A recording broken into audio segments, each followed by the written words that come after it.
what you'd like to be, I think, is a business unto yourself where you could sculpt something that could easily be scanned and then printed, right? And then sold, because the print quality itself would be that good.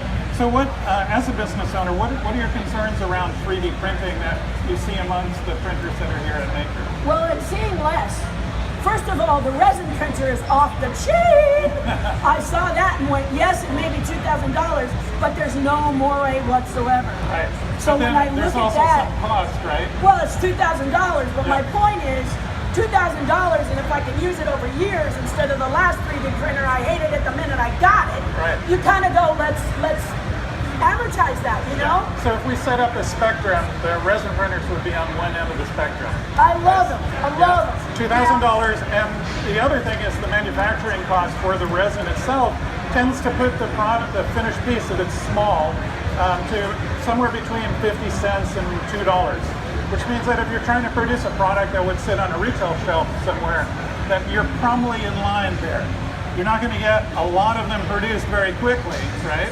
Well, but at least you're close to being. And you'd have to have a base that's used to paying what they do for my work when I'm doing the limited edition. That's right. But let's be real for all y'all out here, because I mean, you're probably thinking that's great for you, Terry, but what about me?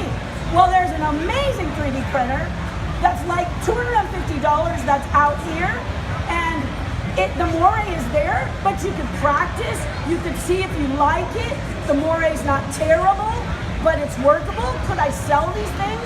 I don't know, but I could at least understand the process, maybe work with this company and get better and better understand it. So this is what's kind of exciting about, you know, that my first Maker bot was $2,000.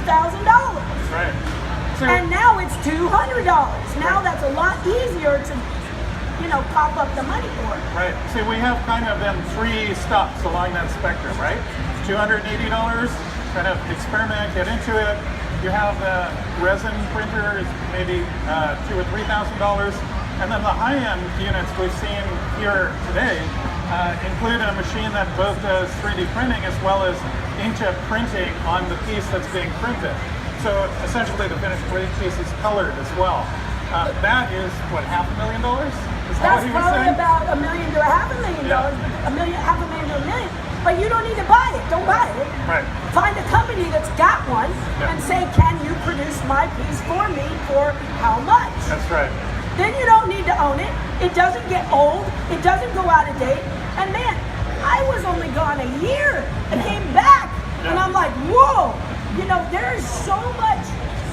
I'm just so blown away. The laser printer we saw for $7,000 was on sale for $35 here. Right. And it's 1 year. So maybe you don't buy. Maybe you try and find somebody and you hire them to make what you want and kind of have a working relationship possibly maybe. Right. The other thing that Terry and I have been developing now is represented in these kind of videos. These are finished prints that we can now bring out of a printer. And notice that there's a clear piece in there as well.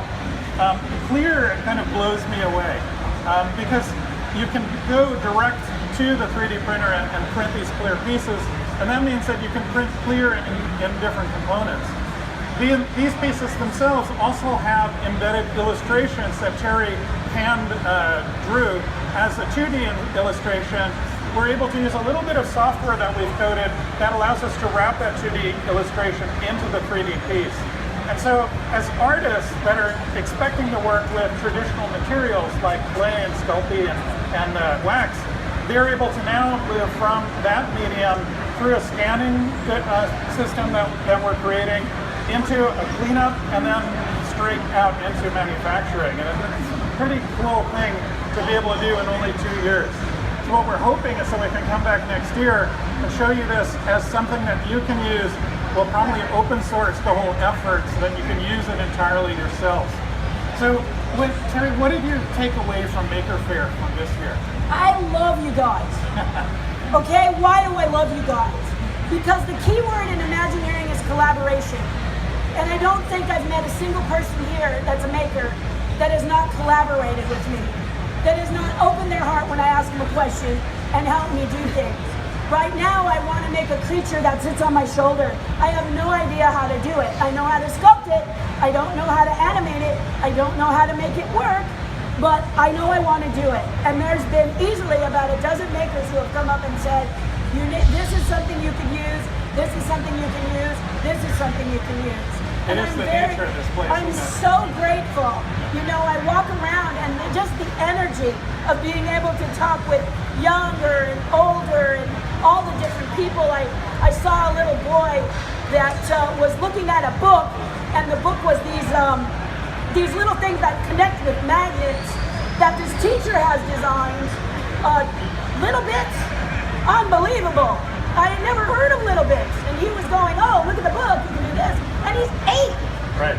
So this has just been, that's what I really take away from it, is I'm really, as an Imagineer, this is what we do, this is what we love to do, and to have this here is exactly it. So don't lose that, guys. Don't get scared. I have to make me so scared. I was like, I don't want to move. I'm going to bury myself with a straw, you know. Don't do that, and just come and talk, and feel free to chat with me and Frank. We just want to do the same as you've done for us.